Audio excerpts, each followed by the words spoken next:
ಎಲ್ರಿಗೂ ನಮಸ್ಕಾರ ಪ್ರೇಕ್ಷಕರೇ, ನಾನು ನಿಮ್ಮ ಕೃಪಾ. ಇವತ್ತಿನ ವಿಷಯ ಏನು ಅಂತಂದರೆ, ಕುಜ ನಿಮ್ಮ ಜಾತಕದಲ್ಲಿ 3ನೇ ಸ್ಥಾನದಲ್ಲಿ ಇದ್ದಾಗ ಅಥವಾ 3ನೇ ಭಾವದಲ್ಲಿ ಇದ್ದಂಥ ಸಂದರ್ಭದಲ್ಲಿ ಸಿಗುವ ಫಲಗಳು ಅಂತ ಹೇಳಿ. ನೋಡಿ, ಜಾತಕದಲ್ಲಿ ಕುಜನು 3ನೇ ಭಾವದಲ್ಲಿದ್ದರೆ ಸಾಮಾನ್ಯವಾಗಿ ಅಂಥವರಿಗೆ ಧೈರ್ಯ ಇರುತ್ತೆ.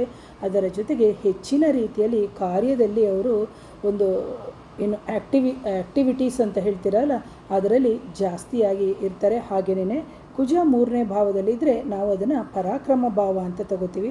ಸಾಮಾನ್ಯವಾಗಿ ಅವರಿಗೆ ಧೈರ್ಯ ಜಾಸ್ತಿ ಇರುತ್ತೆ, ಜೊತೆಗೆ ಹೆಚ್ಚಿನ ಒಂದು ಕ್ರಿಯಾಶೀಲತೆ ಇರುತ್ತೆ ಅಂತ. ಯಾಕಂದರೆ ಏನೇ ಒಂದು ಮೂಮೆಂಟ್ಸ್ ಮಾಡಬೇಕಾದ್ರೆ ನಮಗೆ ಕುಜನ ಒಂದು ಅಗತ್ಯ ಇದೆ ಅಂತ. ಹಾಗೆ ಅವರಿಗೆ ಹೆಚ್ಚಿನ ಒಂದು ಆತ್ಮವಿಶ್ವಾಸ ಇರುತ್ತೆ, ಜೊತೆಗೆ ಧೈರ್ಯ ಹೆಚ್ಚಿರುತ್ತೆ, ಜೊತೆಗೆ ಹೊಸ ಕೆಲಸಗಳನ್ನು ಅವರು ತುಂಬ ಉತ್ಸಾಹದಿಂದ ಮಾಡ್ತಾರೆ.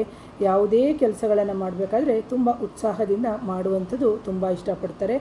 ಹಾಗೆಯೇ ಇವರು ಸಹೋದರ ಮತ್ತು ಸಹೋದರ ಸಹೋದರಿಯರಿಗೆ ಸಹಾಯ ಮಾಡುವಂತಹ ಒಂದು ಮನೋಭಾವ ಇರುತ್ತೆ.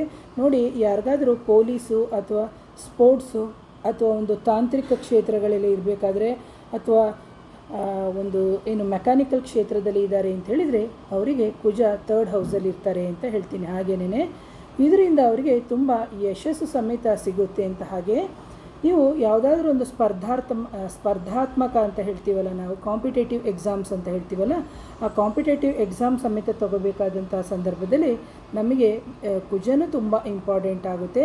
ಯಾಕಂದರೆ ಒಂದು ಗೆಲ್ಲುವ ಸಾಮರ್ಥ್ಯವು ಸಮೇತ ಬೇಕಾಗುತ್ತೆ. ಹಾಗೆ ಇವರಿಗೆ ನಾಯಕತ್ವದ ಗುಣಗಳು ಹೆಚ್ಚಾಗಿರುತ್ತೆ ಅಂತ. ಹಾಗೆ ಕುಜ ಈ ಥರ ಇದ್ದಂಥ ಸಂದರ್ಭದಲ್ಲಿ ಇದಿಷ್ಟು ನಿಮಗೆ ಶುಭ ಫಲಗಳನ್ನೇ ಹೇಳಿದ್ದಾಯಿತು. ಈಗ ಅಶುಭ ಫಲಗಳು ಅಂದಾಗ ಕೆಲವೊಮ್ಮೊಮ್ಮೆ ಕೋಪವಾಗಿ ಅಥವಾ ಆತುರದ ನಿರ್ಧಾರಗಳನ್ನು ತಗೋಬೋದು, ಅಥವಾ ಸಹೋದರ ಸಹೋದರಿಯರಿಗೆ ಭಿನ್ನಾಭಿಪ್ರಾಯಗಳನ್ನು ಬರುತ್ತೆ.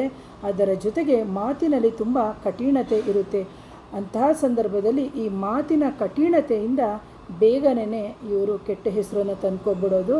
ಹಾಗಾಗಿ ಸಣ್ಣ ಪುಟ್ಟ ಗಾಯಗಳಾಗೋದು, ಅಪಘಾತಗಳ ಬಗ್ಗೆ ಇವರು ತುಂಬ ಎಚ್ಚರಿಕೆಯಾಗಿರಬೇಕು ಅಂತ. ನೋಡಿ, ಯಾರ ಜಾತಕದಲ್ಲಿ ಕುಜ 3ನೇ ಭಾವದಲ್ಲಿ ಇರ್ತಾರೆ ಅವರಿಗೆ ಪರಿಹಾರಗಳು ಅಂತ ಹೇಳಿದಂಥ ಸಂದರ್ಭದಲ್ಲಿ ಮಂಗಳವಾರ ದಿನದಂದು ಸುಬ್ರಹ್ಮಣ್ಯ ಸ್ವಾಮಿಯ ದೇವಸ್ಥಾನಕ್ಕೆ ಕೆಂಪು ಹೂಗಳು ಅನ್ನು ಅರ್ಪಿಸಿ ಬನ್ನಿ ಅಂತ ಹೇಳ್ತೀನಿ.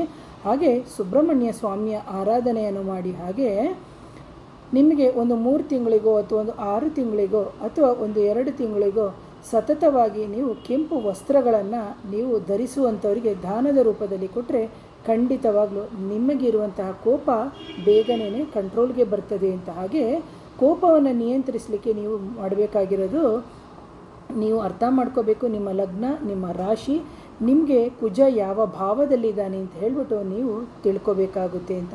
ಹಾಗಾಗಿ ಅದನ್ನು ನೀವು ತಿಳ್ಕೊಂಡಂಥ ಸಂದರ್ಭದಲ್ಲಿ ನೀವು ಧ್ಯಾನ, ಮಂತ್ರ, ಜಪ, ತಪಗಳ ಮುಖಾಂತರ ನೀವು ಈಗ ವಯಸ್ಸಲ್ಲಿ ಇರಬೇಕಾದ್ರೆ ಬಿಸಿ ರಕ್ತ ಅಂತ ಹೇಳ್ತೀವಿ, ಅದು ನಿಜ.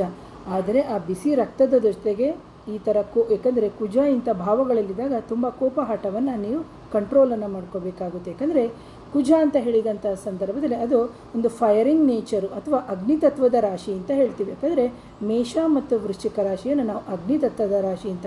ಹಾಗಾಗಿ ಇವರು ಒಂಥರ ಅಗ್ನಿಗೆ ಸಮಾನವಾಗಿರ್ತಾರೆ.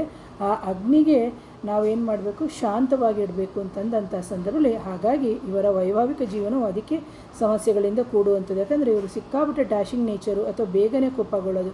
ಸೊ ಅದರಿಂದ ಅವರ ಗಂಡ ಆಗಲಿ ಅಥವಾ ಹೆಂಡತಿ ಆಗಲಿ ಇವರನ್ನು ಸರಿಯಾಗಿ ಅರ್ಥ ಮಾಡಿಕೊಂಡು ನೀವು ಅನುಕರಣೆ ಮಾಡ್ಕೊಂಡು ಹೋದರೆ ಖಂಡಿತವಾಗಲೂ ಜೀವನದಲ್ಲಿ ಯಶಸ್ಸು ಸಿಗುತ್ತೆ ಅಂತ ಹೇಳ್ತಾ ಇವತ್ತಿನ ವಿಡಿಯೋನ ಮುಗಿಸೋಣ.